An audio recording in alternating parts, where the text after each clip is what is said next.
Today is Tuesday, July 19th, 2016. Thanks so much for waking up with us. I'm Megan Judy. And I'm Katie Moeller. And I'm Tim Schmidt. Nice and warm.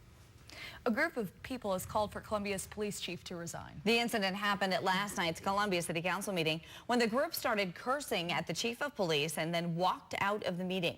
The issue arose at the newly released Columbia Police Officer Association survey mentioned in the last story includes more than 40 pages of unsatisfied comments from officers. The dissatisfaction is over leadership at the police department and the city. Executive Director of the Columbia Police Officers Association, Dale Roberts, says the toxic atmosphere is leading to unsafe conditions and officers leaving. Roberts says it could jeopardize Columbia's safety. Chief Ken Burton released this statement. It says, "I get it. I'd love to be able to give everybody every weekend off, and we work 40 hours a week. But the reality is we're a 24-hour-a-day agency that has to provide services." You can find Burton's full statement on KOMU.com. Jefferson City Council members were greeted by 25 new faces representing 19 very diverse African countries. It's part of a 6-week program created by President Obama, which seeks to break cultural boundaries between African countries and local communities here. KOMU8's Lauren Donovan met with the group last night. She joins us in the studio with some of their insights from their time here in Missouri. Today marks day 2 of the Republican National Convention in Cleveland, Ohio. The theme for today will be Make America Work Again. Speakers include Tiffany Trump, Donald Trump Jr., and Dr. Ben Carson. Cleveland city officials will also hold briefings on continued security arrangements for inside and outside Quicken Loans Arena. Outside for a little bit yesterday, and just the humidity outside. It's heavy. Yeah, really exactly. Just you walk outside, it's like, ugh. You got to be ready for it. You do. When the sun's not out. That's right. Yep. Thanks. Thank you.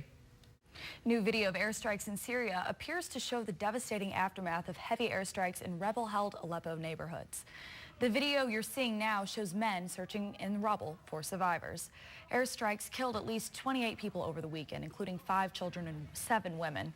Aleppo has been a major battlefield of Syria's civil war since rebels swept into it in the summer of 2012. If you've been looking to adopt a pet, your big chance may be coming up. This weekend, a big push for shelter animals to find a new home. Owning a pet can be hugely rewarding in a lot of ways, in some cases even providing health benefits. That's what shelters are keeping in mind as they're trying to find homes for all the animals they care for.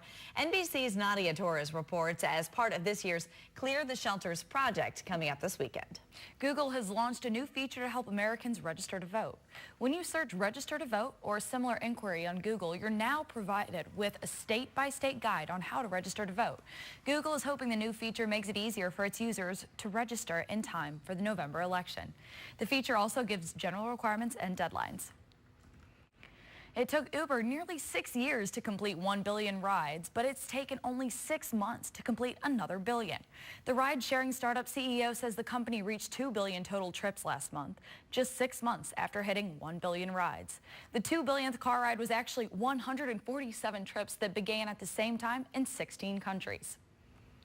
An off-duty Chicago police sergeant is being hailed a hero after she rescued a drowning little boy. NBC's Charlie Wojciechowski has the story. Tonight about the deadly attack on police and sheriff's deputies in Louisiana. We know all 3 of the officers killed were husbands and fathers, one with a son less than a year old. Good evening, everyone. I'm Jem Reek. And I'm Katie Moeller. There are also new details about the suspect in the case, a military veteran.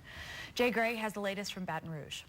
The suspect, Gavin Long, was from Kansas City, Missouri, and spent 5 years in the Marines as a computer specialist, including a tour of duty in the Middle East.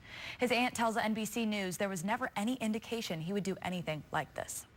New York police say they killed a man who was wielding a gun outside a housing project. Officials say they received several calls about an emotionally disturbed person on the street this morning.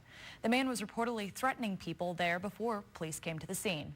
Officials say he then pointed his gun at officers who opened fire and shot him. The suspect, who is in his 40s, was later pronounced dead at the hospital. A gunman killed 2 people inside a Florida hospital. According to the police, the murders appear to be random. The man entered Parrish Medical Center's emergency room overnight, went to the 3rd floor, and shot and killed a patient and a worker inside the patient's room. Investigators say the gunman, David Owens, had no connection to any of the victims. 2 unarmed security guards tackled the gunman after the shooting. High school students in Missouri are learning about national security right here at home.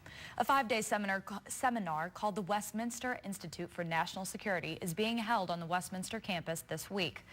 The seminar, which runs through Thursday, includes U.S. Congressman Blaine Luetkemeyer speaking, as well as Westminster faculty and staff.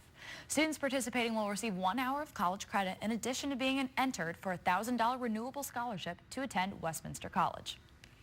Saturday felt pretty good outside, but the summer heat and humidity sure return today. Let's send it over to Kenton to see what we can expect this week. There's heat like this. Only when it's getting hotter. Exactly. Oof. All right, Kenton, thanks. You're welcome. A California college student missing since Thursday's terror attack in France is now identified as among the dead. 20-year-old Nicholas Leslie attended the University of California, Berkeley. He was in Nice, France, as part of the school study abroad program. 3 other UC Berkeley students were injured in the attack, suffering broken bones. One is still hospitalized. NBC's Janet Shamlian reports from Nice on the investigation into the attack, which continued today with additional arrests. In other words, if I thought today was bad, it's only going to get worse. Exactly. Today was Great. National Ice Cream Day, though, so That made it a that's lot nice. better, a lot better, yes. cooler. Is Chris Trevino in the house tonight? He is. Put the There ice he cream is. away. He's ready Put to the go. ice cream up. That's our Staying time. cool. That's our time for now. Thanks for joining us. Thanks.